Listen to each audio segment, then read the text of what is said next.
Happy third night of Hanukkah to all of you, and blessings to you and to all of yours. May we merit that as the lights of Hanukkah burn bright, so shall the lights of Mashiach, the Messianic era that we live in, burn bright. And may we merit to see that. My name is Yosef Schwartz. I'm the director of Hoshana, a community care and education-based organization established about 30 years ago under the guidance and principles of Rabbi Menachem Mendel Schneerson, known by grown millions throughout the globe as the Mashiach of our time. Certainly, he's the Jewish leader of our time. And the Rebbe tells us that the Messianic era is upon us. And in quotes, in the words of the prophet, do not fear. Don't be, when you see all this confusion, don't fear. My humble ones, do not be afraid. The time of your redemption has come.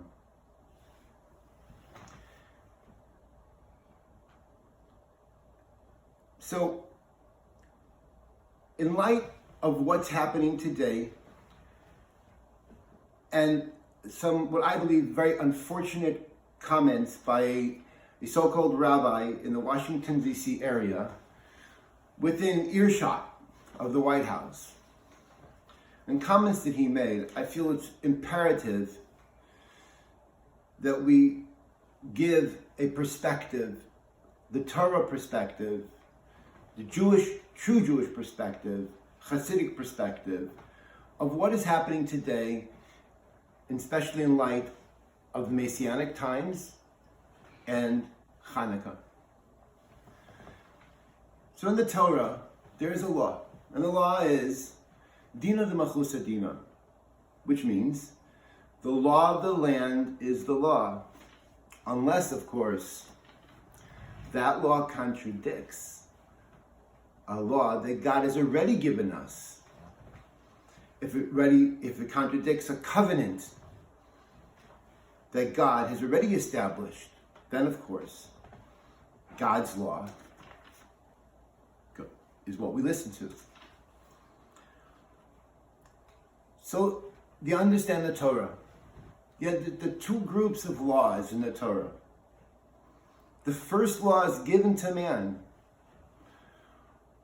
after the flood, was the 7 universal laws of mankind, otherwise known as the 7 laws of Noah. What were these laws? Do not steal. Do not commit murder. Don't kill.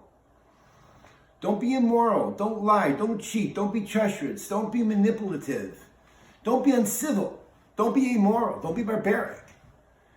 And then, to wrap it up, establish courts of law, just courts, just systems and courts of law to enforce these basic rules of conduct that affect essentially every aspect of civility and day life. Later, and do these laws because God said so, and don't blaspheme God. Later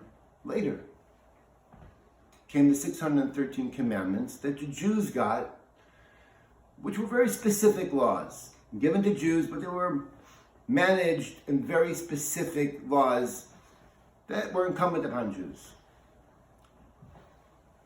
And incidentally reflected in most ways already in the 7 universal laws of Noah in one way or another. So, number 1, President Trump, the Torah says, the hearts of kings are in God's hands. As a messenger, Donald J. Trump is historically, and I think unarguably, the greatest proponent of Torah observance, the Jewish people, and the land of Israel ever in history. And perhaps even globally in history. And perhaps one can even say, even more than the land than Israel itself. He has been a proponent of the Jewish people, like a proud uncle, so proud of the values of his Jewish people. And he is president. And he remains president. Why? Because he was elected by the people, the law of the land. And he is president. And the only way that he can become not president is if there is a legal election that will choose a different president expressing the will of the people. A legal election, not an election rooted in a very violation of the laws that God himself set with Noah. Understand these laws. After God destroyed the world, he made a covenant with the world. And he said, I will restore your world. I will give you back life and society.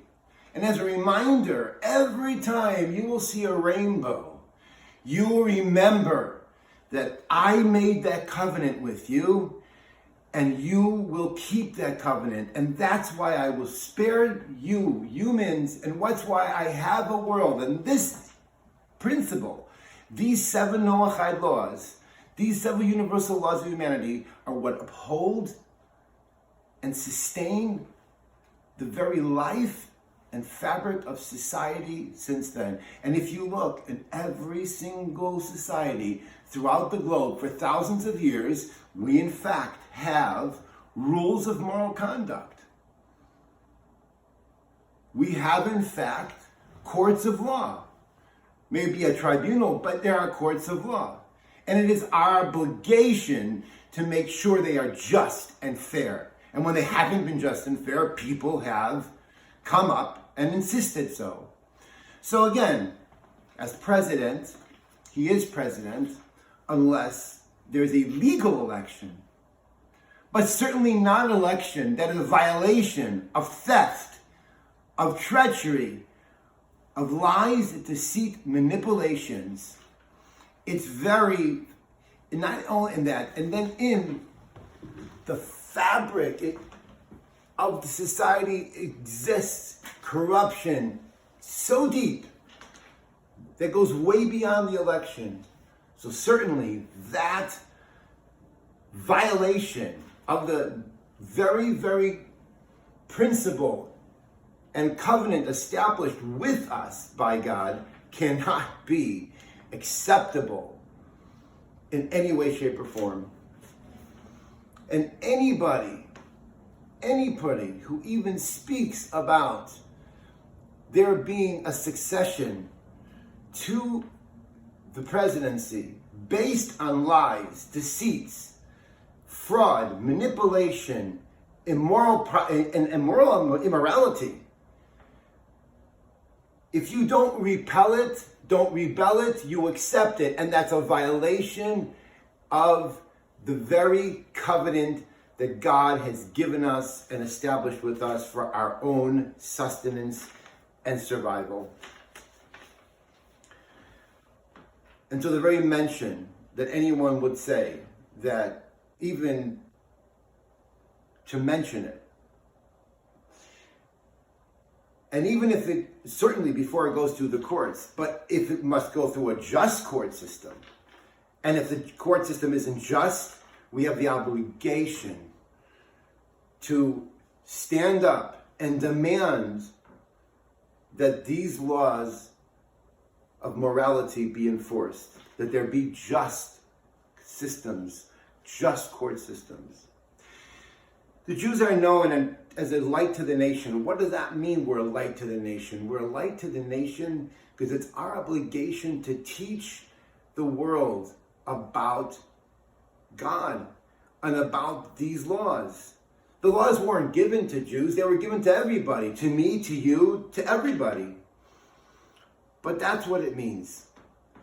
And it's our obligation as Jews to be fierce in our support and in our defense and in our education of these moral and ethical laws. And certainly no educated, knowledgeable Jew has any right to accept anything that contradicts and violates any of the the foundation of society, foundation of what God gave us the right to live.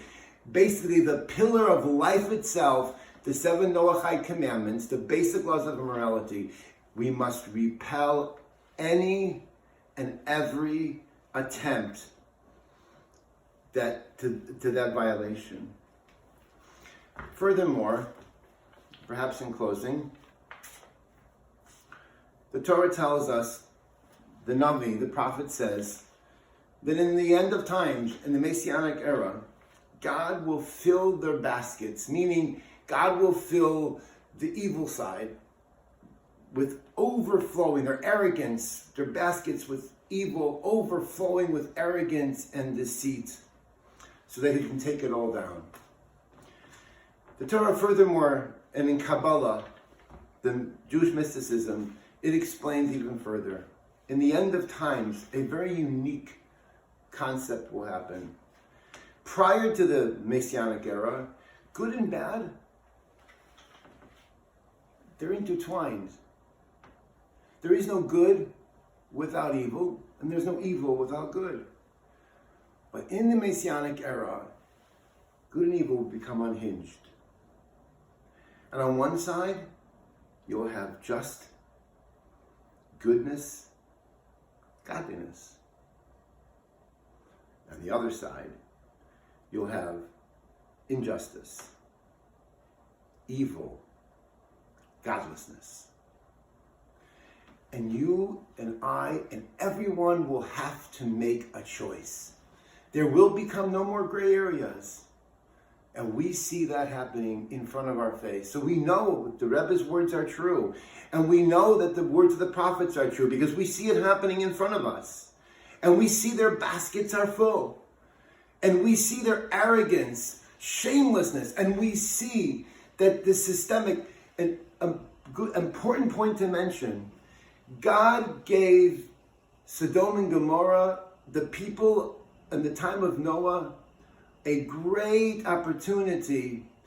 They were evil people even after the covenant. But God waited hundreds of years. He gave the opportunity for them to repent, to do the right thing.